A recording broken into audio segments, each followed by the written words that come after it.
paling tinggi itu bersama Nabi sallallahu alaihi wasallam. Ada 3 golongan bersama beliau. Wa may yuti'illaha war rasula fa ulaika ma'al ladzina an'ama Allahu 'alaihim minan nabiyyin. Lihat, was-siddiqina syatu, wasyuhada 2, was-salihin wa hasuna ulaika rafiqa. Dzalika fadlun. Ada orang sesurga bersama Nabi, semua Nabi. Ada beberapa Nabi, ada semua Nabi. Kalau beberapa Nabi kalimatnya menggunakan jama'. Jamaknya qillah, namanya anbiya. Anbiya. Ada surah ke-21 Al-Anbiya. Kenapa disebut Al-Anbiya? Karena ada kisah beberapa Nabi di situ. Tapi tidak semua Nabi. Ada kisah Nabi Zakaria, ada kisah Nabi Ayub, ada kisah Nabi Yunus. Tapi tidak semua Nabi disebutkan di situ. Kalau Anda ingin merubah kalimatnya dari beberapa Nabi pada semua Nabi, maka kalimatnya dirubah dari Anbiya jadi Nabiyin. Jama' mudzakkar salim. Nabiyin. Ada kata Allah, orang di surga bersama semua Nabi. Kumpul di situ. Masya Allah. Tanggantum siapa? Depan saya. Nabi paling ganteng di dunia. Nabi Yusuf.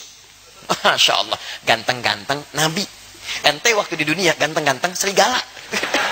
Ini Nabi. Yusuf. Kanan Nabi Ibrahim. Khalilullah alaihissalam. Kiri Nabi Isa. Masya Allah. Belakang Nabi Musa. Terus tetangga terdekat siapa? Nabi Muhammad sallallahu alaihi wasallam. Bersama para Nabi. Ada semua. Siapa mereka itu? Syuhada, siddiqin, salihin. Anda mesti jadi satu di antara 3 itu. Syuhada, wafat di jalan Allah dalam perjuangan yang terbaik. Kalau tidak ada peperangan, maka kegiatan ikut ta'lim, ikut belajar bagian dari jihad fi sabilillah. Itu hukumnya disamakan di Quran surah ke-9 ayat 122. Paling kiri sebelah bawah. Wa ma kana lil mu'minuna liyanfiru kaffah. Panggilan jihad untuk perang.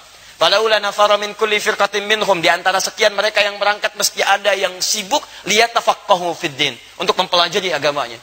Ayat ini turun untuk membawa sebagian yang semangat keluar untuk datang ke majelis ilmu. Ya, kata Imam Mustafa Al-Maraghi dalam tafsirnya Al-Maraghi, beliau katakan ayat ini sekaligus memberikan hukum yang sama antara yang belajar dengan orang yang berjuang ke medan perang. Hukumnya sama ketika wafat fi sabilillah. Makanya setiap orang yang berangkat berjihad dengan peperangan, langkahnya dihitung. Sama dengan orang berangkat ke majelis ilmu, langkahnya dihitung. Lihat Ibnu Majah, nomor hadis 233. Dari Abu Darda radhiyallahu ta'ala anhu. Man salaka tariqan yaltamisu fihi ilman, sahalallahu lahu tariqan ilal jannah. Siapa yang menyiapkan dirinya, menempuh perjalanan untuk belajar sebagian tuntunan agamanya, maka setiap langkahnya dihitung untuk meringankan langkahnya ke surga. Makanya benar ketika ada orang banyak maksiat, membunuh 100 orang, mabuknya banyak. Dia ingin tobat, datangnya kemana? Majelis ilmu. Begitu berangkat dia ingin belajar, jalannya dia bertobat. Orang tobat dicintai oleh Allah. Quran surah kedua, ayat 222, paling kanan sebelah akhirnya.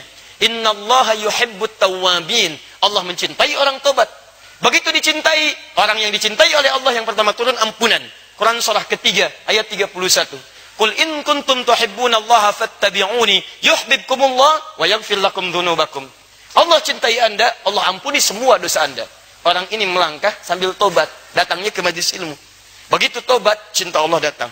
Cinta Allah datang, ampunan diberikan. Begitu ampunan diberikan, gugur semua dosa, langkahnya dihitung jadi ibadah. Berlaku hadis tadi. Meninggal di pertengahan jalan. Turun berita, dakhalal jannah. Muncul ayat. Quran surah keempat ayat 100. Paling kiri sebelah bawah.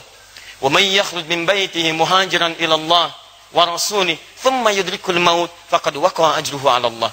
Siapa yang keluar dari rumahnya untuk berubah karena Allah, begitu dia berangkat ingin berubah karena Allah dan Rasul, tiba-tiba di jalan maut datang menjemputnya lebih cepat dari apa yang ia duga, faqad waqa'a ajruhu 'ala Allah. Orang seperti itu pahalanya sudah dituliskan di sisi Allah Subhanahu wa taala. Surga teman-teman. Ada kaidah-kaidahnya. Kembalikan ke sini. Anda ingin mendapatkan fadlun bersama para nabi, bersama orang saleh, siddiqin, syuhada, apa amalannya? Ketika Allah mengatakan dzalikal fadlun, ini adalah keutamaan dari Allah, apa amalannya? Wa may yuti'illaha war rasul, taati Allah dan Rasul. Allah dan Rasul. Allah berikan hukum, ikuti. Rasul tuntunkan, ikuti.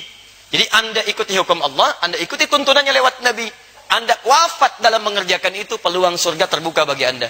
Sepanjang Anda tidak mengurangi pahala Anda dengan mengerjakan hal yang tidak penting dalam kehidupan. Anda taklim, dapat pahala. Ikut Nabi, tapi Nabi tidak pernah mengajarkan Anda mencela orang. Begitu Anda keluar mencela, pahala Anda diberikan pada yang dicela. Awas.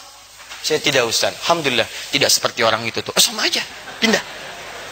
Maka saya katakan pada Anda, saking sayangnya sayang pada Anda tinggalkan semua yang tidak penting. Anda tidak sepakat, tinggalkan yang sepakat itu ambil. Maka kita lebih tenang dalam kehidupan kita.